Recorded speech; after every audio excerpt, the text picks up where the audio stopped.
Welcome to an emergency edition of the Andy Staples Show. I know we just had one of these, but we're doing another one because Caleb Williams, Oklahoma quarterback, former number one overall recruit, which also made him the number one quarterback recruit. He's in the transfer portal, and this is probably the best example of the new world that we're living in college football.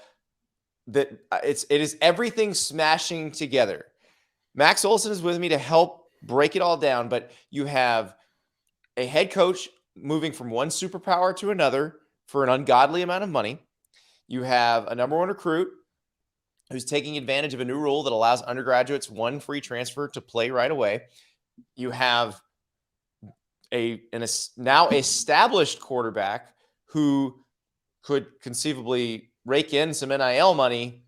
Not some. Now, not just some. Yeah, rake in a lot of NIL money because now he's on the market and there's a bunch of teams that need a really good quarterback, including a bunch of teams who you probably think are set at quarterback who would immediately dump who they have if Caleb Williams would consider them.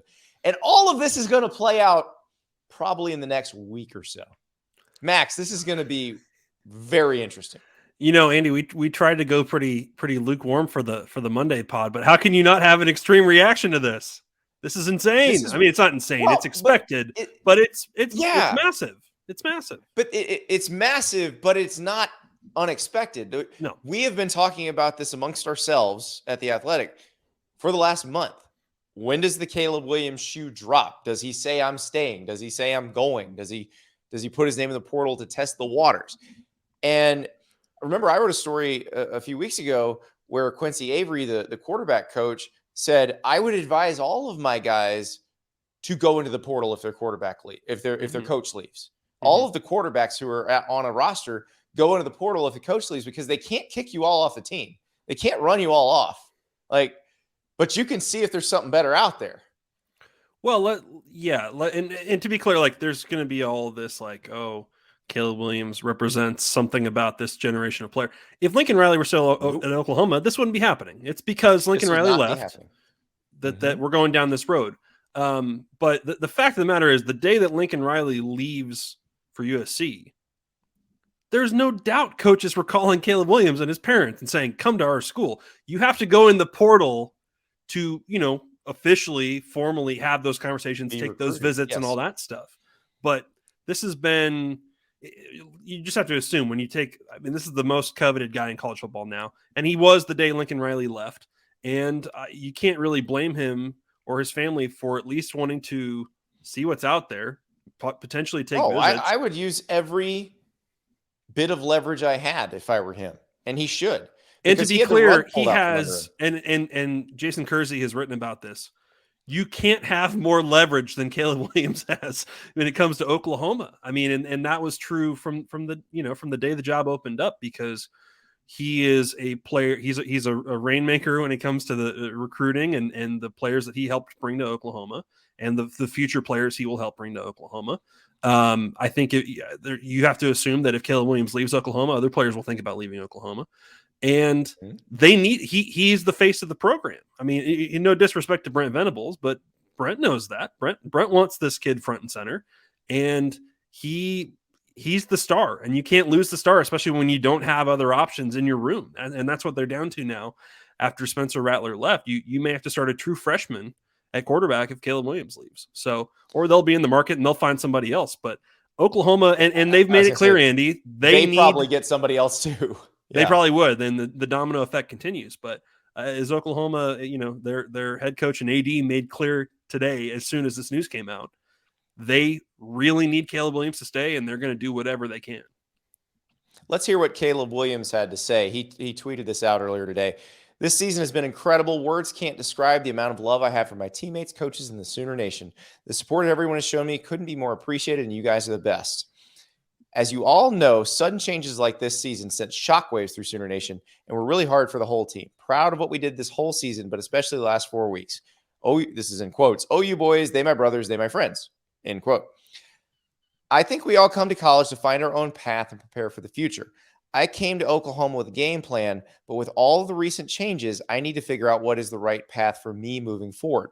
According to the NCAA rules, as a student athlete, the only way I can speak with other schools and see who may offer the best preparation and development for my future career is by entering the portal. Staying at OU will definitely be an option as I begin this process. I'm going to take a few days off to decompress and relax with my family, but thank you again, everyone, for all the love and support. Now, let us hear what Joe Castiglione, the athletic director from Oklahoma, and Brent Venables said. So this is the joint statement, so please imagine both these men saying this in unison. Caleb Williams enjoyed an exciting and impactful first season at the University of Oklahoma, and we will continue to be engaged with him and his family on a comprehensive plan for his development as a student and a quarterback, including a path to graduation and strategic leveraging of NIL opportunities.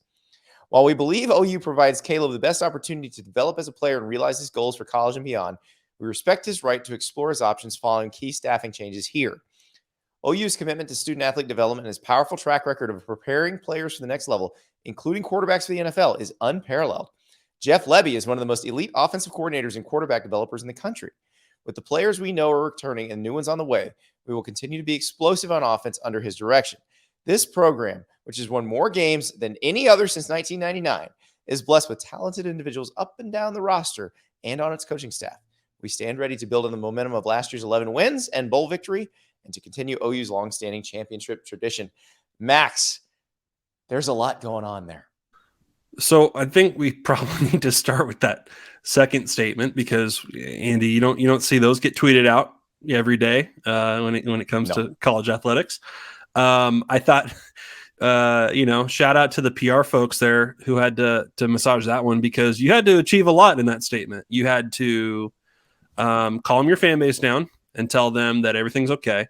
You had to state your case publicly for why Caleb Williams should stay and why you're going to do everything you possibly can to keep him. And you probably also needed to sort of advertise this just in case there's any, promising young QBs out there looking for a place to go. Hey, Oklahoma's a great place to get coached up at quarterback and, playing great offenses. Just in case Oklahoma ends up, needing one day, you may as well throw an advertisement in there. Yeah, exactly. Because they might need one. They might need one next week. And all right, is Spencer Rattler signed at South Carolina, right? He can't. I think it's a good question, but I believe so. Yeah, I think he's pretty locked up there, along with Austin Stogner. That would be funny if they tried to circle back there. Never mind. I think with Spencer Rattler's experience that he had this fall, it's hard not to take that a little bit personal and look for a fresh start. Yeah. Well, I think we got to look at where Caleb Williams could end up because I think it's interesting. Since this thing broke less than an hour ago, I've seen a bunch of people on Twitter and then gotten phone calls and they're like, he's going here, he's doing this, so like there's a bunch of people who are like, oh, he's definitely going to join Lincoln Riley at USC, no question about that. And then there's like, oh, so he's going to Georgia, right? And then he's just trying to squeeze the NIL deals that he's going to get at Oklahoma, so he gets a little more, and he's staying in Oklahoma. I don't know what he's going to do. I have no clue. I mean, we may as well just pull up the CFP top 25 and go school by school here because this is why he's doing it, just to see what's out there and see. I think he has this power. There are. I've been certainly following and reporting on the transfer portal a lot here over the past few months, and right now there's a list of schools that are very clearly in the market for a quarterback and looking to add one right now. There's a lot of schools that you would look at their depth chart, you would look at their recruiting, commit lists over the past few years, and you would say they're pretty set for the next few years. This guy's the next guy up, and you've got a couple other blue chips around him and a competition next year or whatever, a clear succession plan. Caleb Williams is one of those guys, kind of like when Justin Fields or Joe Burrow goes into the portal. One of those guys where you scrap the plan, you tell the guys in your QB room, I'm sorry, but we have to do whatever we can to get better. And you're willing to lose what you got if you can get Caleb Williams to come join you, even if it's for 2 years. Yeah. Yeah. Maybe it's for one. Who knows? Maybe Caleb Williams can get a bachelor's degree in 2 years of college and then just bounce to a third school. Why not? All right. So Alabama's fine. Bryce Young's got one more year. Yeah. If you're Michigan. Yeah, sure. Now, if we didn't have one Kate McNamara or JJ McCarthy. Okay, but if we didn't have one-time transfer rule, would Alabama be like, come sit for a year behind Bryce Young? Oh yeah. They would, if he right? had to Of course. sit, Yeah. that would be Doesn't matter the who you ultimate got. sales Yeah. pitch. Of course. Michigan, obviously, after the semifinal, they are going to have a whole offseason of debate about what to do about their quarterback situation. Cater JJ. Yeah. I don't think they're. I think they're probably okay. So this is kind of the line, right? I mean, this is the line of there are a bunch of these schools. You'd say, man, great year. You're in good shape at that position. Oh, Caleb Williams is out there. Okay. Is he better than the guy you've got? Is he better than the guy you've got? And 90% of the time, I think you're gonna have to say yes to that. So Georgia's about to play for the national title. Yeah. Stetson Bennett and JT Daniels theoretically could both be back next year. I think they would take Caleb Williams in a heartbeat.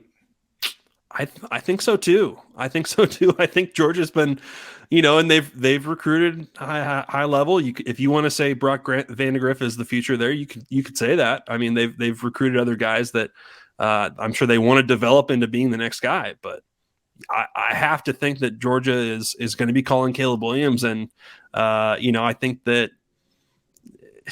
Do you think that is that wrong to do? I don't think so. Is it wrong? No, your job is to win. And here's the part where I don't have sympathy for the players in this situation, because they can leave like this. Mm-hmm. They can go transfer anywhere now. You better be the best. Yep. Make sure you own your job, or someone else will come get it. And Stetson Bennett this year is I think you would say kind of the rare exception to what the rule's been for the past 5 years or so, the playoff, maybe longer, which is that, in order to get to the very end here, you have to have an NFL guy and usually a first-round NFL kind of guy. So what about Clemson? Clemson's not in the playoff this year for the first time since 2015. DJ Uiagalelei did not play all that well this season. New offensive coordinator, Brandon Streeter, but he's been the QB's coach there for a long time. So would they entertain it? This is a school that has not taken transfers. And Dabo has said he might under the right circumstances. This feels like it might be the right circumstance. They've got Cade Klubnik coming in, 5-star guy. Right. And he has, he's done everything you could ask for since he committed to Clemson. And just a phenomenal player out of Austin, and a guy that you'd feel really good about building the whole thing around. So you're not just going to say peace to that guy, but if it costs you DJ, but you can keep him, I think you would make the move. Oh yeah. Yeah. Because Klubnik may say, okay, this guy may be off to the NFL in a couple of years. And then, but I don't know at this point with the quarterbacks the way they are, I don't know if they're willing to wait that long. Do you, not when I said earlier, would it be wrong? Do you think that in Georgia's situation that their quarterbacks are owed some loyalty for how far they've made it? No. They can get NIL deals. They can transfer wherever they want. Be the best player, and you can get the job. Mm-hmm. It's a competitive sport. It is. This is the difference between me and most other folks who want the players to have this power. My thing is, if the players have this power, there's a trade-off. You don't get sympathy anymore if somebody Wally pips you. Correct. Yeah, correct. And at this level, if you don't get QB right, it could mean your job in a year or two. If this is the stuff you have to get right especially with as talented as Georgia has been. And, we'll see by the time Caleb Williams is making a decision, is Georgia a national champion, or have they come up short again? And you look at that position and say, man, they're so freaking loaded at every position but quarterback. What happens if he goes to USC? How much does Oklahoma wig out? Well, then I think the domino effect kicks in. This is the potential here with a bunch of these. Then Jackson Dart might become the most coveted guy in the quarterback. Portal. Jackson Dart, right? There you go. I'm sure that you can see it would be a lot more schools than just BYU trying to get Jackson Dart. I promise you that. But would that be like when was it Shania Twain's husband cheated on her with a lady, And so Shania ended up marrying the husband of the lady that her husband cheated with.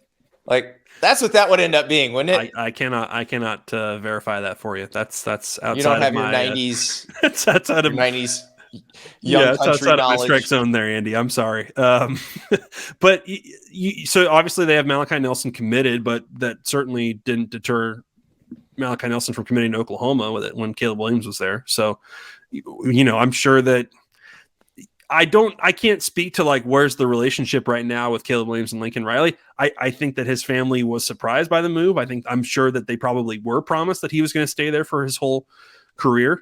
Plans change. Now when you look at USC, Andy, and we've had to sort of like look under the hood there a bit as that job was open for the whole season. Would you say that is a roster that within 2 years is playing in the playoff? I don't know that I'd say that. Yeah, if my options also include Georgia or Oklahoma, I think those are better options than USC for 2022, which is what matters here for Caleb. Right. I mean, for Caleb Williams, the only years that matter are 2022 and 2023. Now, there is another roster that is built for 2022 and 2023 that we haven't talked about yet, but is in the same league as USC. Oregon has a commitment from Bo Nix to come as a transfer. They do. If you could get I don't Caleb know. Williams, I think is he signed? I'm not positive, but keep going. I'm not exactly sure about that either. I would imagine if he's signed, there's not much you can do about this. But if you could get Caleb Williams, would you take him instead? You think when Dan Lanning is sitting in the staff meeting at Georgia and they're talking about, man, we need Caleb Williams, Dan Lanning probably has to think, do I need Caleb Williams? I think I need Caleb Williams. I've played against Bo Nix. I'll take Caleb Williams. Well, okay, so let's take A&M in there too, because A&M already took Max Johnson, and I know that they've got the 5-star quarterback on the way. And I know they really liked Haynes King at the start of the year before his injury. If you're Jimbo Fisher and you are obviously recruiting at a national championship contender level, would you throw it all away for Caleb Williams? If you think you got the roster for it. This is going. There are going to be a lot of hurt feelings here because it's going to get out who reached out to these guys. Yeah, it's not going to be one of those things where we don't hear who looked at who took a long, hard look at getting Caleb Williams. So there are going to be a lot of hurt feelings. Oh, Max, what's that sound? I hope so some transfers do this, Andy, and some don't. Woo, woo. What's that sound, Max? Woo, woo. Is that the lane train I hear? Is that the lane train going, oh, you could play for the OC who just left me, but I'm the real brains of the outfit. Well, what happens if you play quarterback for me. We know Lane's in the market. They brought in Cameron Ward, the Incarnate Word quarterback, who's the number one on our list of best available quarterback transfers until Caleb Williams goes in the portal. They brought him in for a visit, and they're in good shape there. So we know that they're looking for a transfer quarterback. And yeah, Altmaier was able to get a little bit of a chance in the bowl game, but we know they're looking for one for sure. So I wouldn't rule it out. I was going to say, a lot of these transfers, especially the guys at the G5 level who are going through this recruitment, and it's super exciting to have all these P5 offers. These guys will tweet out their offers. What if Caleb Williams tweeted out every offer he had? Oh my Lord, that would be amazing. I think he's probably going to be a little more discreet, but it would be incredible. I mean, and he gets the Hayes Fawcett graphic, with like all his final with all the logos. Please that'd be great. I mean, and it's one of those guys where you sit here and say like, okay, he'd have 100 offers. Like, it'd be funny to be the coach at Kansas, just be like, Caleb, we think a lot of you. We really think you could be a program changer for us. Just give us a shot. There's all sorts of schools here, Andy, that should, why not shoot your shot? Why not? I mean, look, we know the story now of how South Carolina landed Spencer Rattler, that they were recruiting Austin Stogner, and Austin Stogner's dad tells Shane Beamer, you should call Spencer too. And he's like, I should? Okay, sure, I will. But okay. Yeah. Like let's say you're Mario Cristobal at Miami. Yeah. Van Dyke's a good quarterback, but very good. You could get Caleb Williams. Yeah. And that's where you get down to And obviously Van Dyke, has earned a lot of love from the Miami fan base as this is the guy we're building this thing around. But it's Caleb Williams, and so and I don't think that I don't really think that we're overdoing it. They like Jordan Travis a lot. Sure. They'd like Caleb Williams better. Anthony Richardson at Florida, he's coming off a knee surgery. They don't know, he never really was the full-time starter. If Caleb Williams wants to come, Billy Napier's probably like, yep, come on. Do you think, and now LSU recruited Caleb Williams in high school. That was back when they had, Joe Brady, different situation. They've recruited other guys. You would think they would take a shot here. Do you think Notre Dame would take a shot?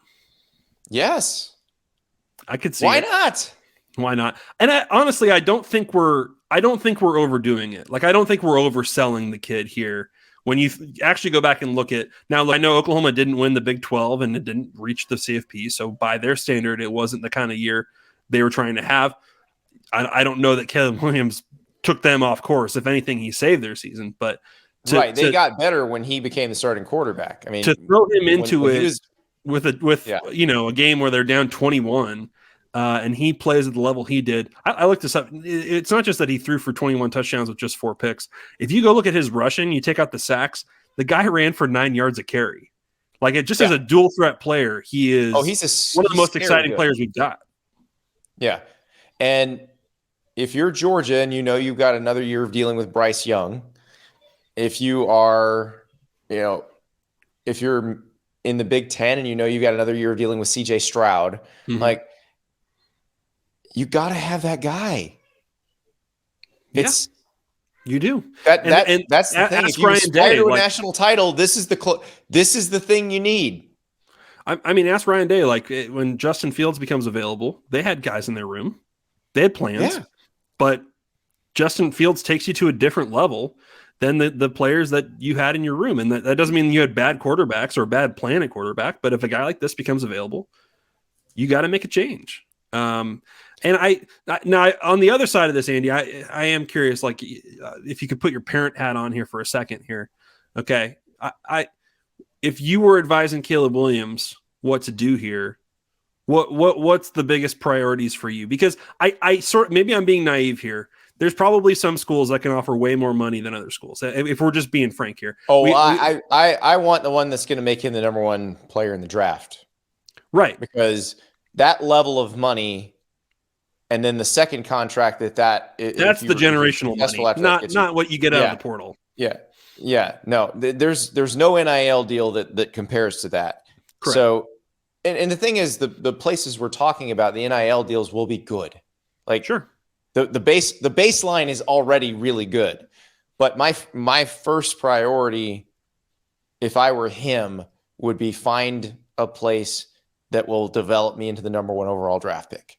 And that's where all the Oklahoma people are like, yeah, so we did that. Lincoln Riley did that. So that's the problem. You can say you did that, but some of your people did that, and one very important person at USC did that.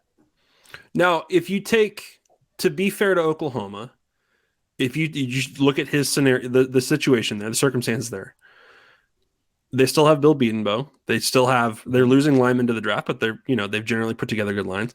They still have Marvin Mims and playmakers. Correct. They still have Levy was the OC. Levy was the OC for a guy who may be the first quarterback off the board in this draft. Correct. So do you have to, I mean, if you look at what he's working with there, isn't that there might be places that are better, but isn't what he's got at Oklahoma good enough? I think you may be right. And that's the thing. I also would imagine that he doesn't want to leave a lot of those players.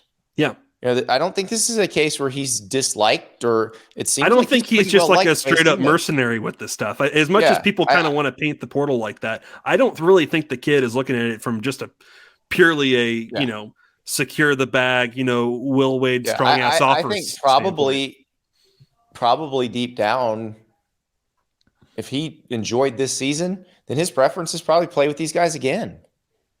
Yeah. So, and I don't know that that's necessarily a bad move to put your trust in where they're going offensively either. I think it could work, but I also think he's the kind of player that's probably pretty. I don't know how I don't know if there's a wrong system for him. No, and a smart OC is going to build the system around him anyway. Yeah. So yeah. I think I don't Georgia and know where he A&M and lands. those schools would let him run the ball. I think they're going to do what Caleb Williams does well. Absolutely. Because the idea is to win a national title with him. Yeah. And let's put it this way. He's going to a school that I would bet he's going to a school that has been in the playoff in the last 3 years. I would think that would be my guess. With what the outliers being some of those ones you mentioned, like Oregon or Miami, something like that, A&M. Yes. Yeah. The ones that are recruiting close, but not quite there yet. Or have had really good quarterbacks and are sort of between them right now. Yeah. Well, I didn't see Bo Nix to Oregon coming. It would be interesting to see if this is just a total stunner. Auburn could get in there. Auburn needs one. Who knows? Yep. Yeah. Auburn needs one. There's no doubt. I mean, just go on down the list of playoff teams. I mean, a lot of these you would think he wouldn't pick, but yeah, I mean, Ohio State doesn't need one. Alabama doesn't need one, and that's about it. What about the other school that dominated the portal last year? What about Michigan State? You like Peyton Thorne enough? Sure, but that's why they pay you $95 to make the roster better.